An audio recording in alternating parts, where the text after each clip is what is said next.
Good morning, sir. Good morning, sir. Good morning, sir.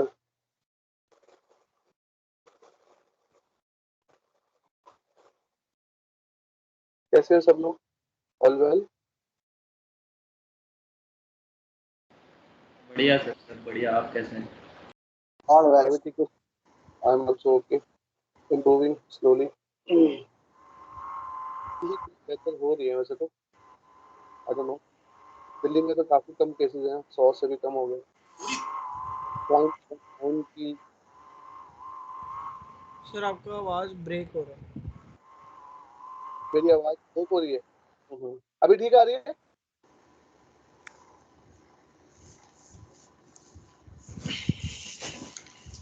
क्या जी? ये sir अभी ठीक है। अच्छा, रजत थोड़ा अपना माइक ऑफ कर।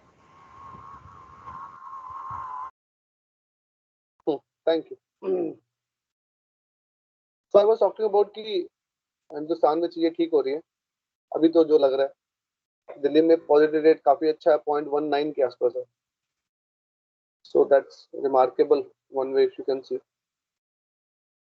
सर महाराष्ट्र में, केरला में और 2-3 स्टेट्स और हैं जहाँ पर थोड़ा सा इंक्रीमेंट है, अदरवाइज चीजें ठीक है।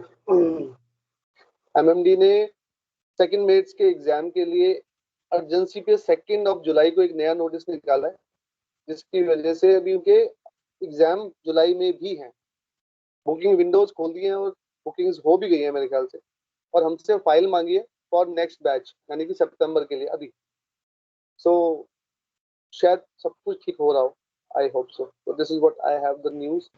आप लोगों को सब पता है? सर ये सिर्फ सेकंड मैच के लिए है, हमारे लिए कुछ है क्या फेज 1 वगैरह? देखो फेज 1 में तो मेरे ख्याल से अभी एग्जाम हुए थे जुलाई में, और जो प्लान होता है 3 महीने बाद एग्जाम होते हैं, तो उस हिसाब से एग्जाम होने चाहिए तुम्हारे मोस्ट प्रोबेबली। सेकंड मेट्स के हर सेकंड मंथ होते थे, तो जुलाई में उनकी डेट थी, बट जुलाई के लिए कुछ क्लैरिफिकेशन आई नहीं थी। नॉर्मली जो क्लैरिफिकेशन आनी चाहिए थी वो 15 जून तक आ जानी चाहिए थी, बट सेकंड मेट की क्लैरिफिकेशन आई 2 जुलाई को, कि 2 जुलाई को एग्जाम हो, मतलब 2 जुलाई को नोटिस आया, सर्कुलर आया एमएमडी का कि हम एग्जाम कर रहे हैं 12 तारीख से। तो 4 दिन के लिए उन्होंने विंडो खोली और उसमें बुकिंग्स कर ली। अब as far as phase 1 is concerned, जो तुम्हारा शेड्यूल था लॉजिकली वही होगा, या फिर कोई नया अपडेट होगा, तो अभी क्लैरिफिकेशन नहीं है। कुछ मुझे मालूम पड़ेगा तो definitely I will share with you. ठीक है? ठीक है। फेज 1 के सर 3 महीने बाद होते हैं एग्जाम? हाँ, नॉर्मली 3 महीने बाद होते हैं एग्जाम। तो अभी जुलाई में अगर हुए तो मतलब नेक्स्ट कब होंगे? अक्टूबर में? देखो लॉजिक तो यही कहता था कि हर 3 महीने में फेज 1 के एग्जाम्स होते थे, लेकिन क्योंकि लॉकडाउन हो गया था और लॉकडाउन कंटिन्यूसली 2 बार हो गया, तो काफी स्टूडेंट्स इन वेटिंग हो सकते हैं। तो with that scenario MMD might take a early call on that also.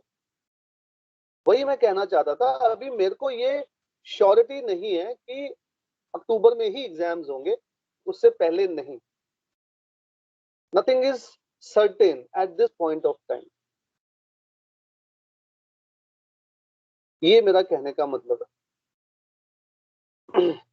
अभी मेरे ख्याल जुलाई कह रहा हूँ, सॉरी माय मिस्टेक, जुलाई में अभी तो बच्चों की फाइलें जमा हो रही थी ना अभी, मतलब phase 1 guys have just submitted there files few days back only. RKT sir गए हुए थे साइन वाइन करने के लिए। सो तुम्हारा एग्जैक्टली जो टाइम है एग्जाम का, उसको मैं पता करता हूँ, अभी बताता हूँ तुम्हारे को। वंदना कम इन, वंदना कम इन।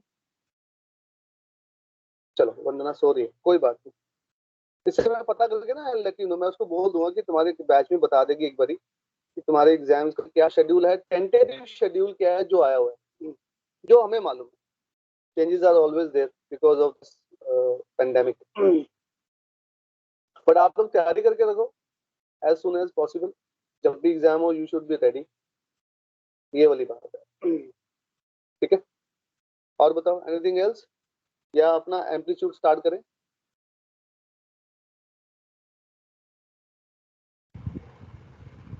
स्टार्ट कर लेते हैं।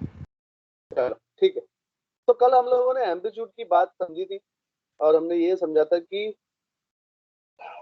एम्पलीट्यूड निकालने के लिए एक फॉर्मूला है, sine amplitude equal to sine declination into secant of latitude. उसको ऐसे भी याद रखते हैं, सिना सिंधी सीख ले। एक मैंने कल भी बताया था, it's just how to remember. बड़ा इजी होता है, हम जब जहाज पे कैलकुलेशन करते हैं फॉर्मूला दिमाग से निकल जाता है। हाँ, if you just open a Norie's table, it's written down there on the amplitude page पे ही लिखा हुआ है। बट यस, कैडेट को फंडा देने के लिए काफी अच्छा होता है ये जो मैं बता रहा था, सिना सिंधी सीख ले, it's very fast to remember.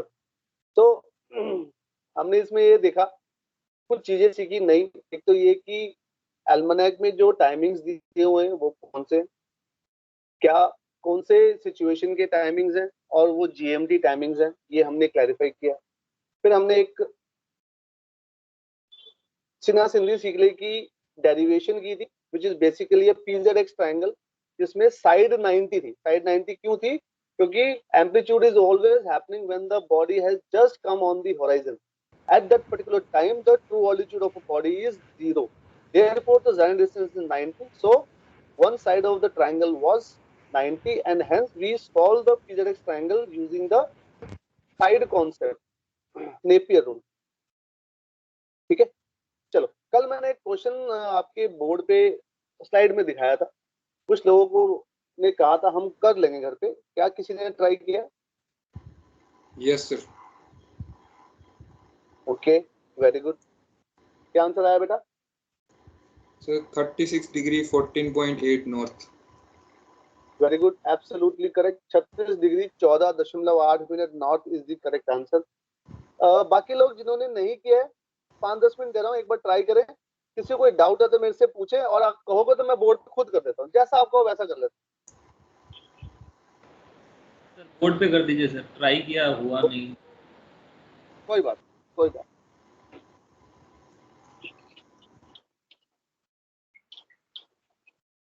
चलो, तो इस क्वेश्चन में ना देखो, ये वाले जो क्वेश्चन थे ना, इनमें हमारे को कुछ थोड़ा सा ध्यान से समझना पड़ेगा। एक तो बात लिखी हुई थी कि बॉडी का एम्पलीट्यूड दिया हुआ था।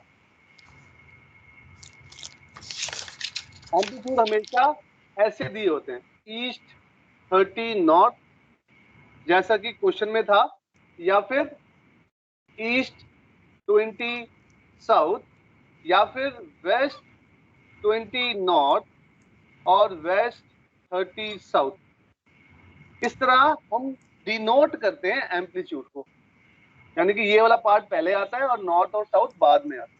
तो दिस शोज कि हमारे को एम्पलीट्यूड दिया हुआ था क्वेश्चन में। अब एम्पलीट्यूड जो दिया हुआ है वो तो तभी पॉसिबल है जब बॉडी होराइजन पर आती है ना। तो पहली बात, जब भी हमारे को एम्पलीट्यूड दिया होगा, हम एम्पलीट्यूड का फॉर्मूला डायरेक्टली यूज कर सकते हैं। फॉर्मूला क्या था? Sine amplitude is equal to, mike on है मतलब, जयदीप बेटा माइक बंद कर लेना। Okay. Sine declination into secant of latitude. ठीक है, तो ईस्ट 30 नॉर्थ का मतलब क्या हो गया कि एम्पलीट्यूड की वैल्यू 30 दी हुई है। ठीक है, तो इसको अगर हम थोड़ा सा सिंप्लीफाई करें तो हम इसको ऐसे लिख सकते हैं। ठीक है, साइन 30 की वैल्यू हमेशा 0.5 होती है, तो हम we can write it as cos lat is equal to sine dec. इसको हम इक्वेशन नंबर 1 डाल के छोड़ देते हैं, यानी कि जो पहली स्टेटमेंट दी हुई थी उससे हमने इंफॉर्मेशन निकाल के एक पॉइंट तक ला करके क्वेश्चन को, आंसर को छोड़ दिया। अब उसके बाद की जो इंफॉर्मेशन है उसको देखते हैं। अब उसके बाद की जो इंफॉर्मेशन है वो ये कह रहा है, क्या कह रहा है समझते हैं इस बात। अब इसका डायग्राम बनाने की कोशिश करते हैं।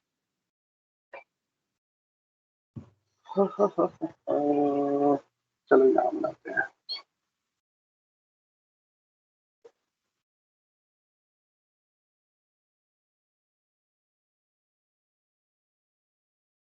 सेकेंड इक्वेशन में वो कह रहा है कि बॉडी प्राइम वर्टिकल पर है, यानी कि यहां पर बॉडी है, और राइजिंग के वक्त कहां पे थी? ईस्ट 30 नॉर्थ, मतलब इस तरफ कहीं पे बॉडी थी, ये राइजिंग पॉइंट था। अब ये बॉडी प्राइम वर्टिकल पे यहां पर है, करेक्ट। इसका मतलब क्या हुआ? इसका मतलब ये हुआ कि बॉडी कुछ ऐसे ही मूव करी होगी, मोटा मोटी। जब ऐसे मूव करी होगी तो इक्विनॉक्शियल नॉर्थ साउथ में ही जाएगा। इसका मतलब this has to be like this. ये डायग्राम हमारा बनना चाहिए था। इसका मतलब इस पॉइंट पे जब बॉडी है तो हमारा एक पीजर एक्स रेडी हो गया। ये रहा हमारा पीजर एक्स। ये सेकंड इक्वेशन से मैंने सारी चीजें सोच करके देख करके बनाई है। इस ट्रायंगल को अगर हम बाहर निकाल लें, this is P, this is Z, this is X। जब बॉडी प्राइम वर्टिकल पे होती है ये एंगल हमेशा 90 का होता है, तो एंगल Z इज 90। इसको छोटा p कहते हैं, इसको छोटा z कहते हैं, इसको छोटा x कहते हैं। छोटा z हमेशा इस केस में 90 माइनस डेक्लिनेशन होगा, x इस केस में 90 माइनस लैटिट्यूड होगा। इसको एंगल p कहते हैं, ठीक है। अब क्या करें? अब हमारे को एक इक्वेशन बनानी है, क्योंकि इसमें नेपियर लगता है, तो हम क्या करेंगे, एक नेपियर से सॉल्व करने की कोशिश करेंगे।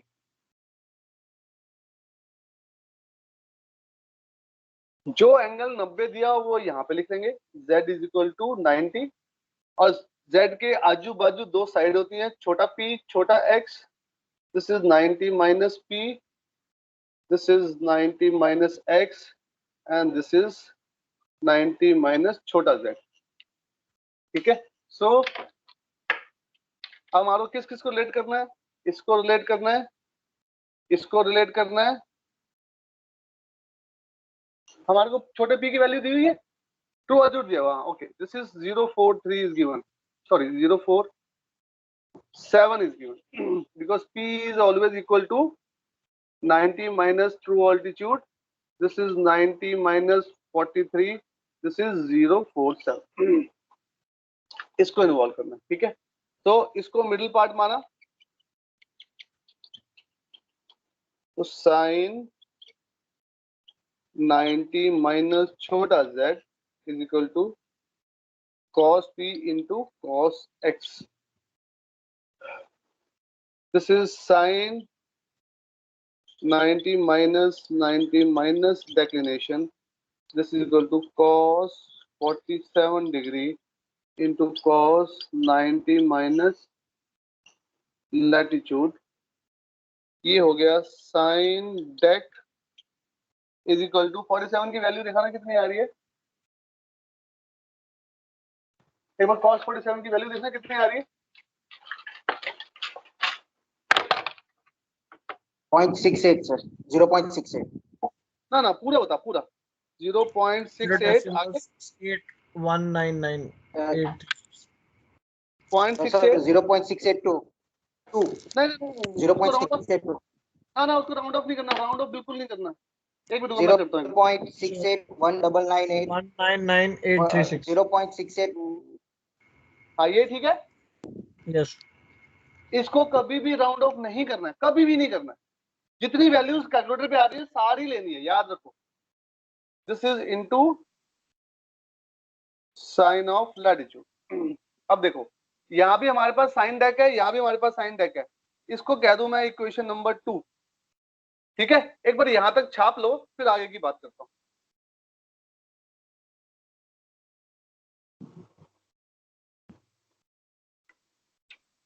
ये जो कॉस की वैल्यूज आती है ना, किसी भी साइन की, कॉस की, टेन की, इनको कभी भी राउंड ऑफ नहीं करना, कभी भी। चाहे कोई भी एग्जाम कर रहे हो, चाहे वो स्टेबिलिटी का हो, चाहे वो चार्टवर्क का हो, चाहे वो नेविगेशन का हो, कभी भी इसको राउंड ऑफ नहीं करना है।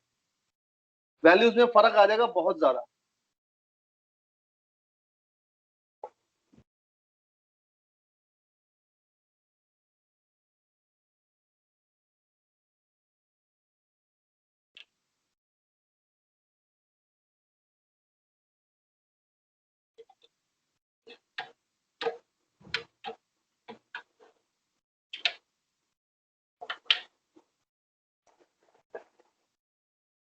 हाँ जी, हो रहा है।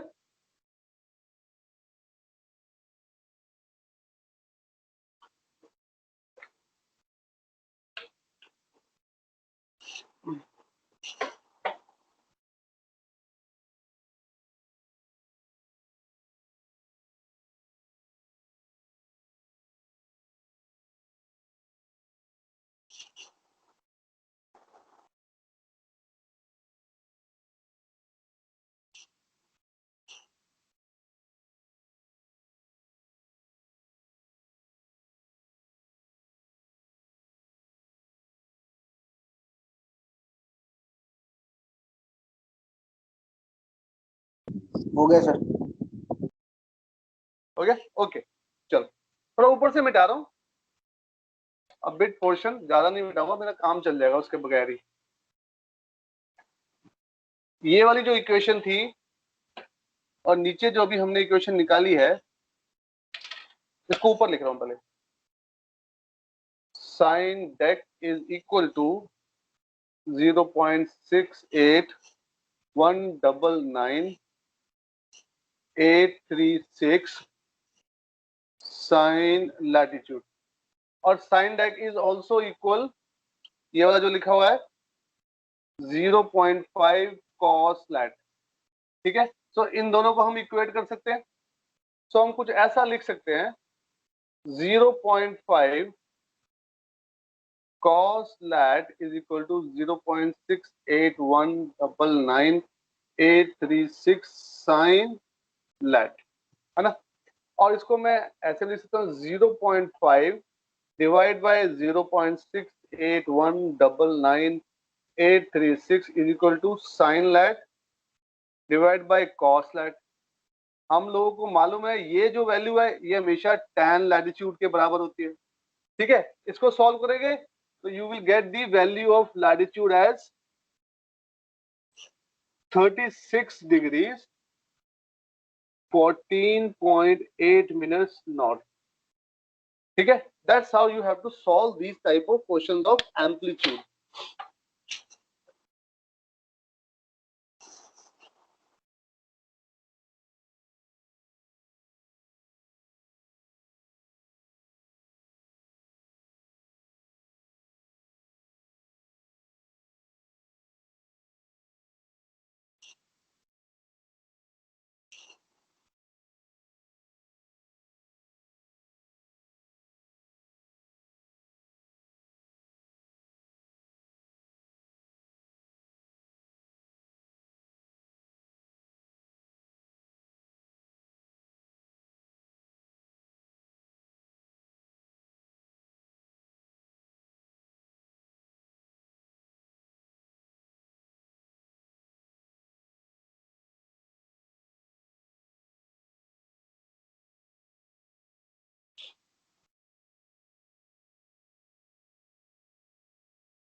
किसी को कुछ पूछना है या क्लैरिफिकेशन है?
हाँ जी, सब लोग सो गए क्या?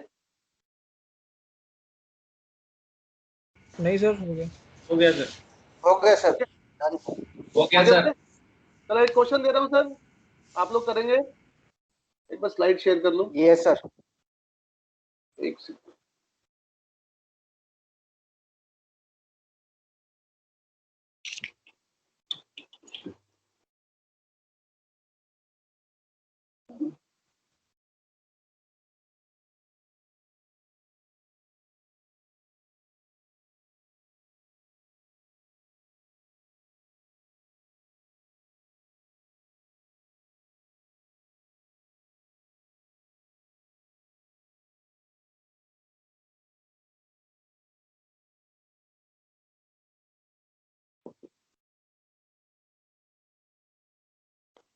And the question is coming on to your screen. Kindly do this. यहाँ पर तकरीबन वही जो मैंने अभी बोर्ड पे कराया है आपको, तो ये प्रैक्टिस के लिए आप करें please.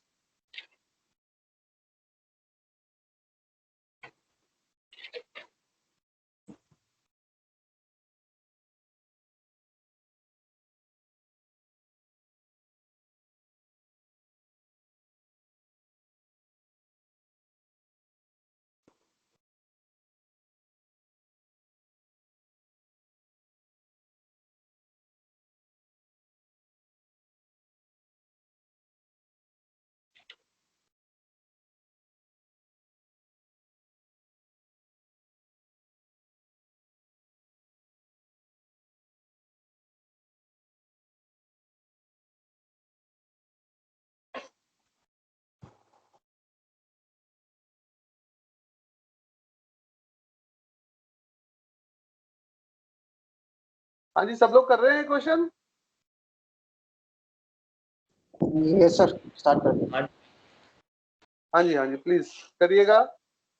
Please use this time, वरना बाद में यही टाइम बैठ करके खराब करना पड़ेगा जब खुद करोगे बाद में, अगर अभी नहीं करोगे तो।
Sir 65 degree 25.3 minute south. 65 degree 25.3 minute south. ये क्या है सर? लैटिट्यूड। लैटिट्यूड। ठीक है, और डेक्लिनेशन?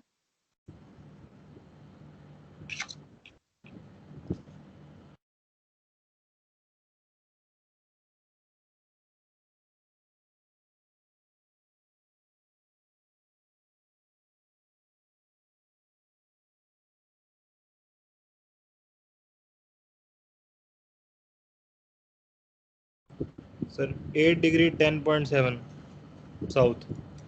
बिल्कुल सही, दोनों आंसर आपके बिल्कुल सही हैं सर, एब्सोल्युटली करेक्ट।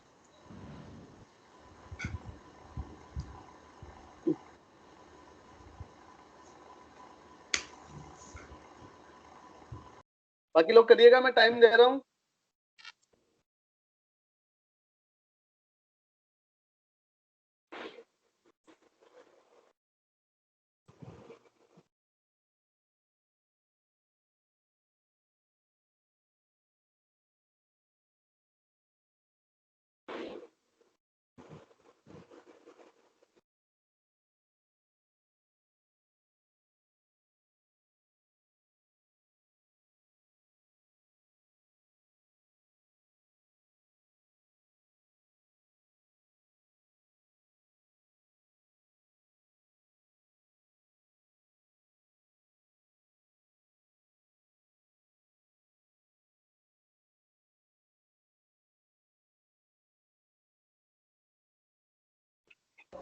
सर कितना आया आंसर इसका?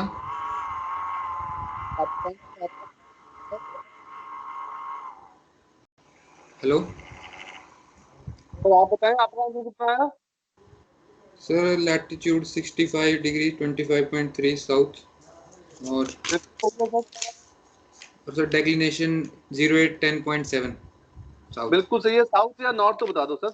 साउथ सर, दोनों साउथ। बिल्कुल सही, बिल्कुल सही, absolutely correct.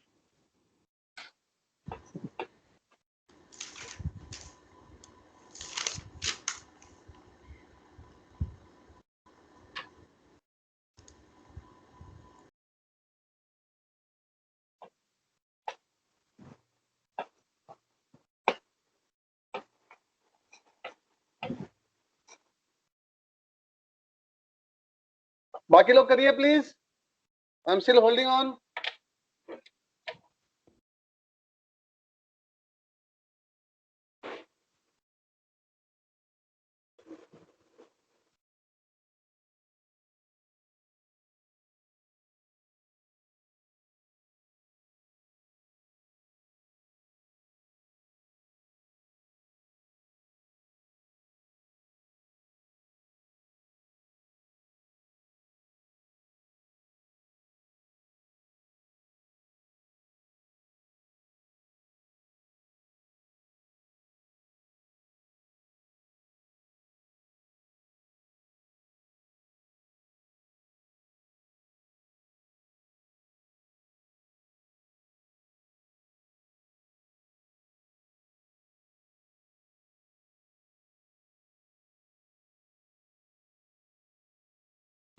Sir, latitude 65 degree 25.8 south and declination 8 degree 10.6 minute south. Okay, very good.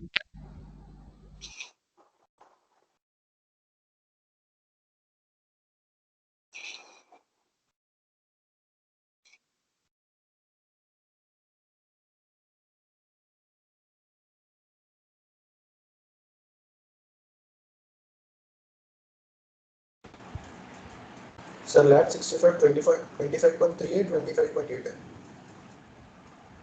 25.3 आया बेटा। हाँ 3 आ रहा है sir, 3। 65 degree 25.3 sir. Yes sir. 24.3 आ रहा है। एक बार दोबारा चेक कर, कुछ गड़बड़ करी है तूने। 24 तो नहीं आएगा, 25.3 आएगा। Yes sir. सर 25.3 आ रहा है। कोई नहीं, चेक कर लो। ये आंसर है which is coming on to your screen. जिसने नहीं किया वो देख सकता है, नोट डाउन कर सकता है, और मेरे से चाहता है कि मुझे समझाऊं तो मैं समझा भी सकता हूं, बट एटलीस्ट नोट डाउन कर लो। कल को जब भी पढ़ने बैठोगे तब एटलीस्ट सोल्यूशन तो होंगे तुम्हारे पास।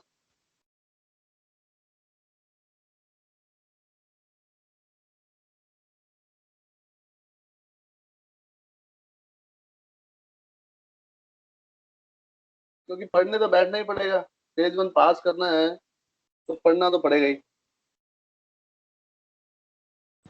तो सर वो भी समझ नहीं लग रहा ना, अभी हम पढ़ें तो एग्जाम ही नहीं हो तो फिर क्या फायदा, बाद में आके फिर से जीरो से ही पढ़ना पड़ेगा।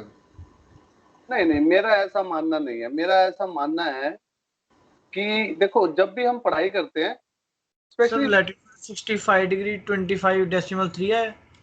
हाँ जी सर, बिल्कुल सही है। मेरा ऐसा मानना है जो भी तुम अभी पढ़ाई करोगे, इन कंटिन्यूएशन पढ़ाई करोगे, जो पढ़ाई चल रही है तो चीजें समझ में आ जाएंगी, है ना। फिर अगर तुम्हारा ब्रेक आ भी गया तो नेक्स्ट टाइम जब तुम बुक्स उठाओगे तो बहुत जल्दी से रिवीजन हो जाएगी।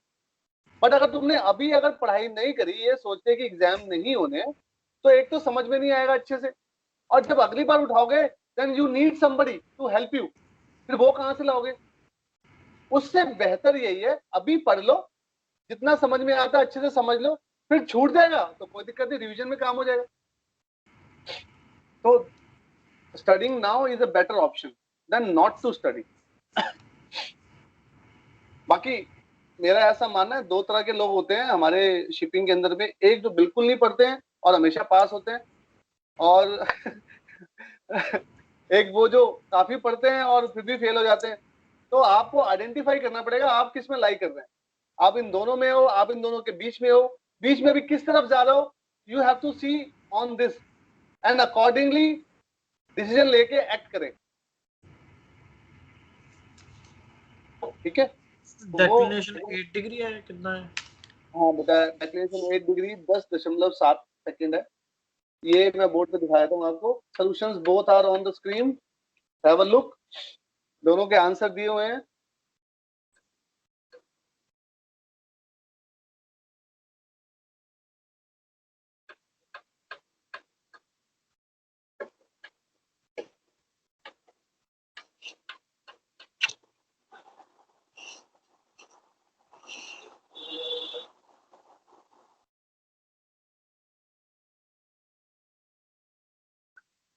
हाँ जी, हो गया सबका। आगे बढ़ो नेक्स्ट टॉपिक पे। सर ये लैटिट्यूड ये साउथ का बताएंगे कैसे है? हाँ, लैटिट्यूड साउथ कैसे आया। हमारा जो क्वेश्चन के अंदर में हमारे को एम्पलीट्यूड की वैल्यू दी हुई थी, वो क्या दी हुई थी बेटा? West 20 south. ओके, एक स्क्रीन एक स्लाइड मैंने दिखाई थी आपको कि जब भी हमारे एम्पलीट्यूड की वैल्यू नॉर्थ या साउथ होगी, डेक्लिनेशन वही होगा, हाँ या ना। Yes sir. तो पहली क्लैरिफिकेशन हमारे को ये हुई एम्पलीट्यूड की वैल्यू देख करके कि जो डेक्लिनेशन की वैल्यू आने वाली है वो साउदर्ली आने वाली है। क्या ये बात सही है? Yes sir. अब क्योंकि बॉडी प्राइम वर्टिकल पे आई है, प्राइम वर्टिकल पे बॉडी तभी आती है जब नॉर्थ और साउथ, सॉरी, जब डेक्लिनेशन और लैटिट्यूड सेम नेम के होते हैं। तो क्योंकि डेक्लिनेशन साउदर्ली है तो लैटिट्यूड आल्सो भी साउदर्ली। क्लैरिफिकेशन हुई? Okay yes sir. ठीक है, चलो मैं कैमरा खोल रहा हूँ और कुछ बातचीत करता हूँ, फिर अगले टॉपिक पे जाता हूँ। उसकी एक भूमिका मान लो पहले। हाँ जी, तो हमने एम्पलीट्यूड के दो न्यूमेरिकल्स करे। फेज 1 के न्यूमेरिकल अभी हमने कोई भी नहीं करा है। फेज 1 के न्यूमेरिकल मैं बाद में कराऊंगा जब मेरे 3-4 टॉपिक हो जाएंगे। अभी मैं सिर्फ रिवीजन करा रहा हूं ताकि बेसिक्स स्ट्रांग हो जाए। ठीक है, सो इन दिस PZX ट्राइंगल, मुझे बताएं एंगल Z 90 कब होता है?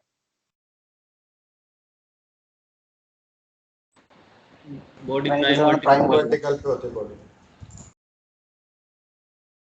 बॉडी प्राइम वर्टिकल पर है ओके, एक बात हुई वो, खैर इसको मैं अगर ऐसे लिख दूं, व्हेन बेयरिंग 90, जिसमें तुमने एक बात बोली है, when body is on prime vertical.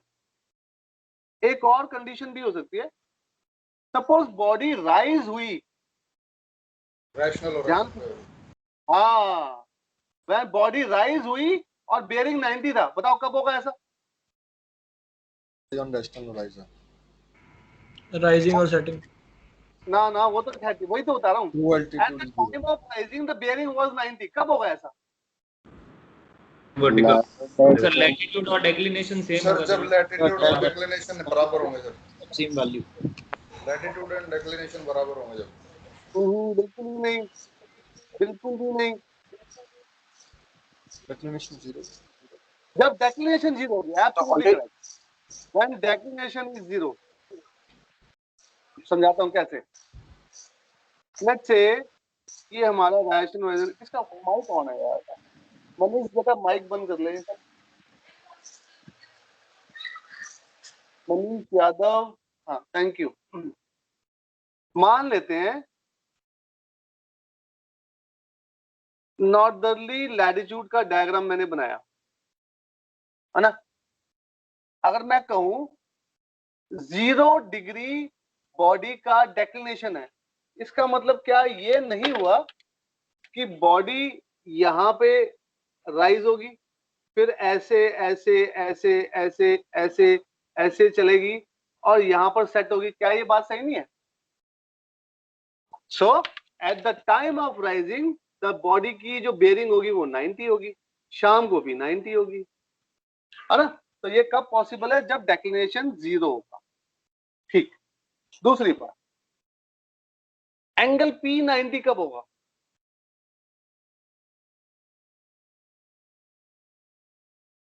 when LHA is equal to 90 और 270। क्या ये बात सही है?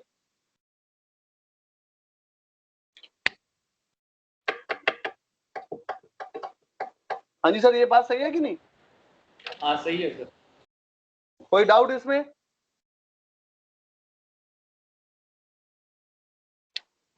ठीक, एंगल X 90 कब होगा?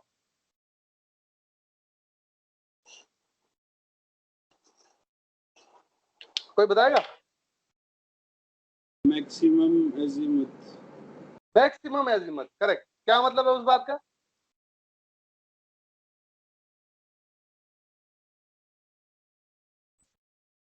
सर्कमपोलर बॉडी। नहीं नहीं नहीं नहीं, नॉट सर्कमपोलर बॉडी। सर्कमपोलर बॉडी का एक पार्ट की हम बात कर सकते हैं, बट जो बात बच्चे ने पहले बोली मैक्सिमम एजीमुथ, वो ज्यादा करेक्ट है। सर्कमपोलर बॉडी में भी बात करेक्ट है, but at one particular point. अभी समझाता हूँ कैसे। तो मेरा जो नेक्स्ट टॉपिक है that is about this only, कि एंगल हमने जो अब तक देखा उसमें एंगल Z 90 समझ में आया हमारे को, एंगल P भी समझ में आया 90, बट एंगल X 90 कब होगा, कब होगा, यही मेरा टॉपिक है। अब बोर्ड पे समझते हैं। थोड़ा मिटा दूं या किसी को नोट डाउन करना है? 2 मिनट। ठीक,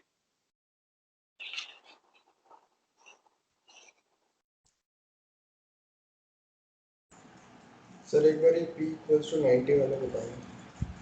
क्या बोला? हाँ कोई बात नहीं।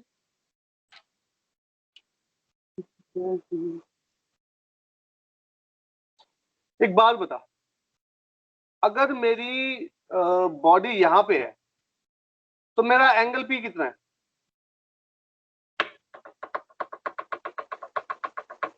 जीरो। Zero zero.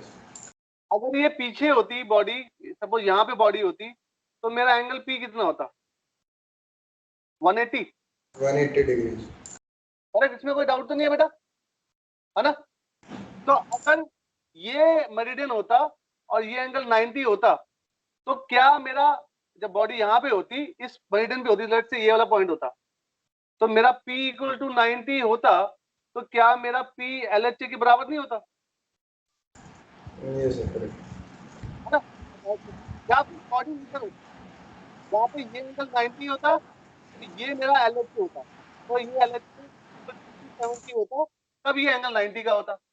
यानी कि इस पॉइंट से 90 इधर और 90 उधर, तो LHA आइदर 270 और LHA आइदर 90, तभी एंगल P90 हो सकता है, करेक्ट?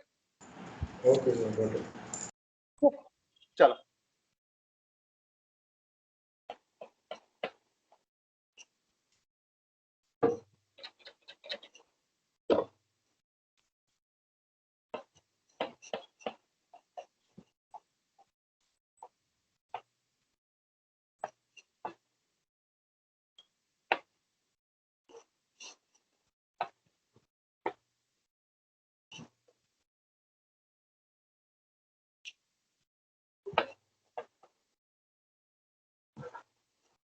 अब ध्यान से देखना जरा बोर्ड पे डायग्राम।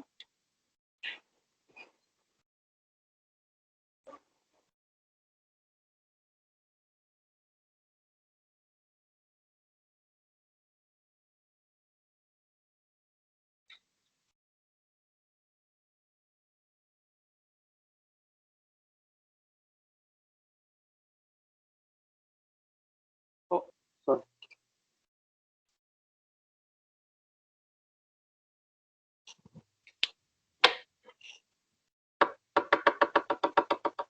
तीन सिनेरियो बना रहा हूं। पहला सिनेरियो, ये जो डायग्राम मैंने बनाया है, ये डायग्राम मैंने ऐसे बनाया, latitude is equal to for example 20 degree north, है ना, मोटा मोटी ये डायग्राम मैंने बनाया है इसके हिसाब से। तो पहला सिनेरियो मैं क्या ले रहा हूं, अगर मेरी डेक्लिनेशन ऑफ बॉडी होती 30 डिग्री नॉर्थ, अगर, तो क्या मैं बॉडी का जर्नी कुछ ऐसे बना सकता था, ये राइजिंग, ये सेटिंग और ये मर पास, क्या ये बात सही है मोटा मोटी?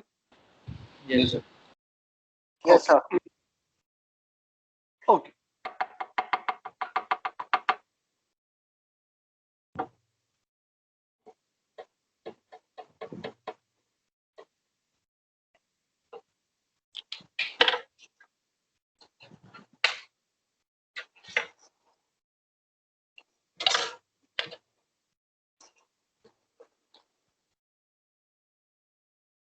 जब बॉडी राइज हुई सुबह के वक्त, ध्यान से देखना, क्या ये मेरा एजिमत था? हाँ जी सर। सही है ना, कोई परेशानी? इसकी वैल्यू अभी के लिए मैं मान लेता हूं मोटा मोटी की, let's say the azimuth at this point is for example 70 degree. कोई गलत है इस बात में? मोटा मोटी 70 डिग्री मान लेता हूं मैं। थोड़ी देर बाद जब बॉडी यहां पे होती, सपोज बनेगा कि नहीं बनेगा,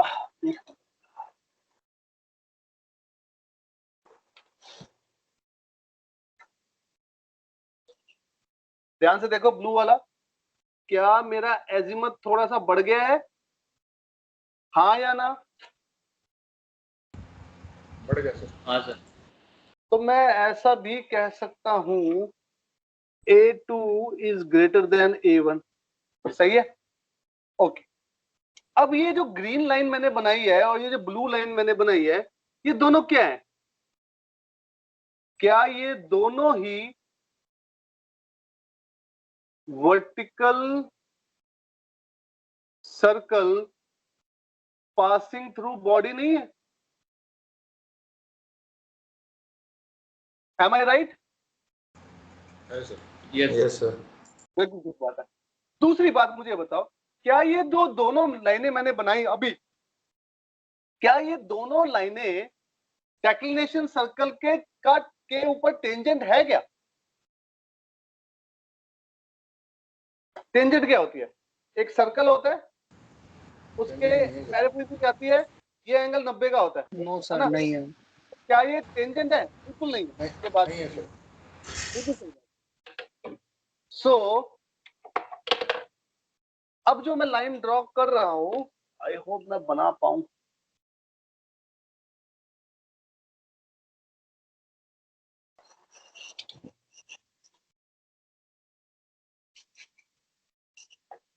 अब देखो ब्लैक वाली लाइन जो मैंने बनाई है, क्या इस पॉइंट पे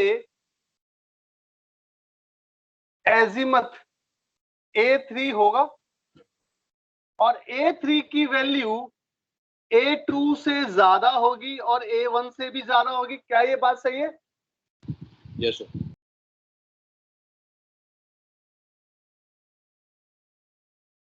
A3 की वैल्यू क्या 90 है? बिल्कुल भी नहीं। Yes sir. A3 नहीं है बेटा, A3 की वैल्यू 90 का है, ध्यान से देख।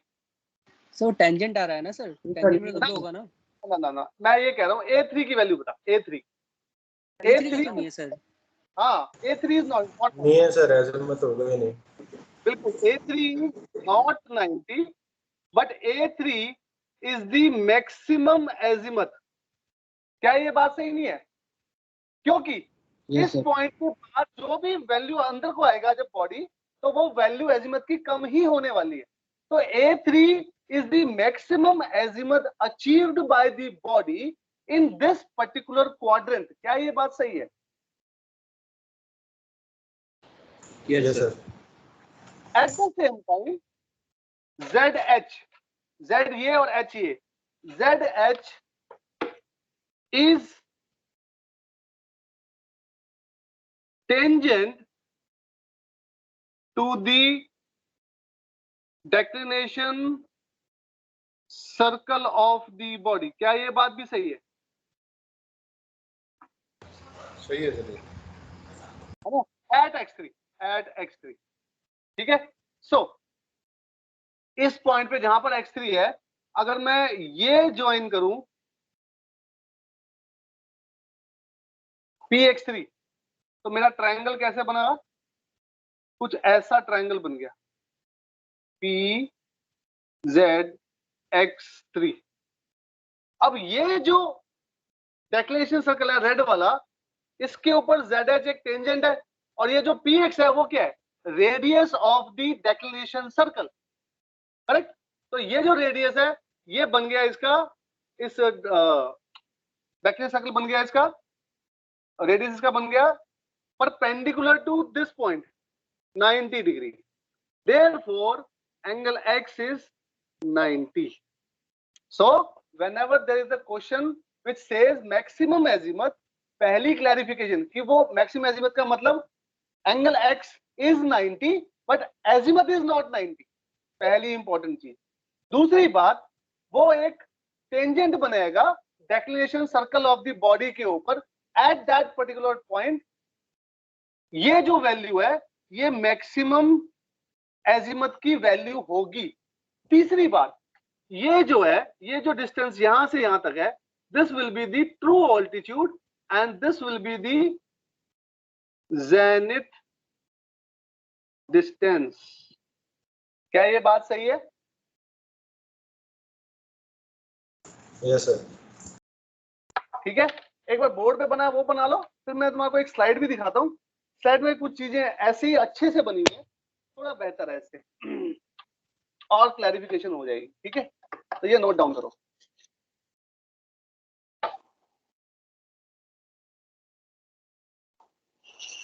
सर ये जो रेडियस लिया है, अगर डेक्लिनेशन पे कहीं पे भी होगा वो डिस्टेंस तो सेम ही रहेगा ना? हाँ बिल्कुल सही बात है, बिल्कुल सही बात है, एब्सोल्युटली करेक्ट।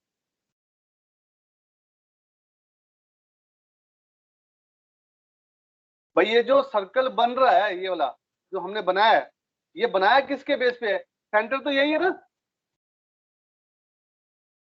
लॉजिकली। तो इस सर्कल के ऊपर कोई भी डिस्टेंस पेरिफेरी तक का सेम रहेगा, which is equal to radius, which is equal to polar distance 90 minus declination.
एक स्लाइड शेयर करूं?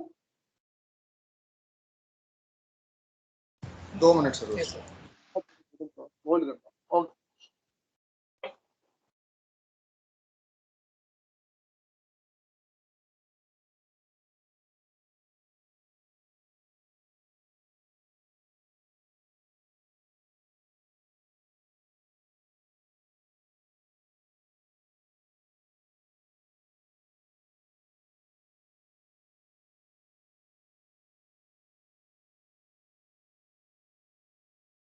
ये जो टेंजेंट है या एंगल एक्स 90 तभी हो सकता है जब डेक्लिनेशन की वैल्यू लैटिट्यूड से ज्यादा हो और दोनों का नाम सेम हो।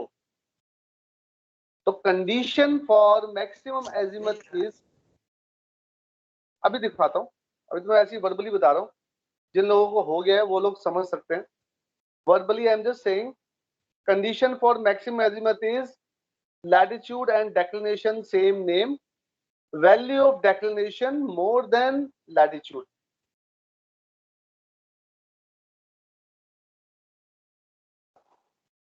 हो गया सर, थैंक यू। ठीक है, मैं एक स्लाइड शेयर कर रहा हूं, एक बार देखो, कुछ रह गया तो उसको नोट करना और फिर आगे बढ़ेंगे।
तुम्हारे केपलर लॉज हो गए क्या या नहीं हुए अभी?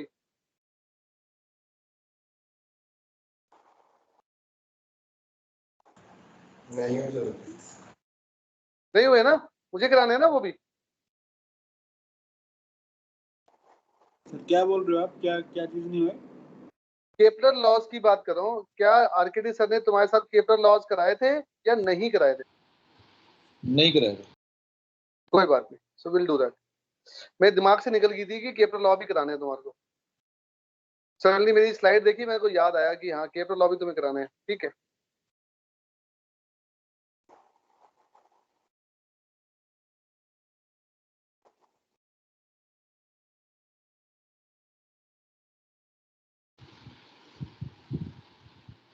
तो बता क्या?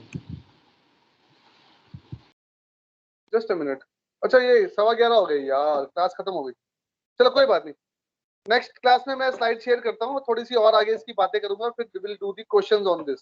ठीक है, चलो यही खत्म कर रहा हूँ, 11:15 वैसे भी हो गए। ठीक है guys, okay sir, thank you. Okay चलो, ओके सर, यही खत्म कर रहा हूँ। वैसे मेरी स्लाइड खुल गई है, बट विल सी टुमारो। चलो कल बात करेंगे बाकी। Thank you guys, bye bye.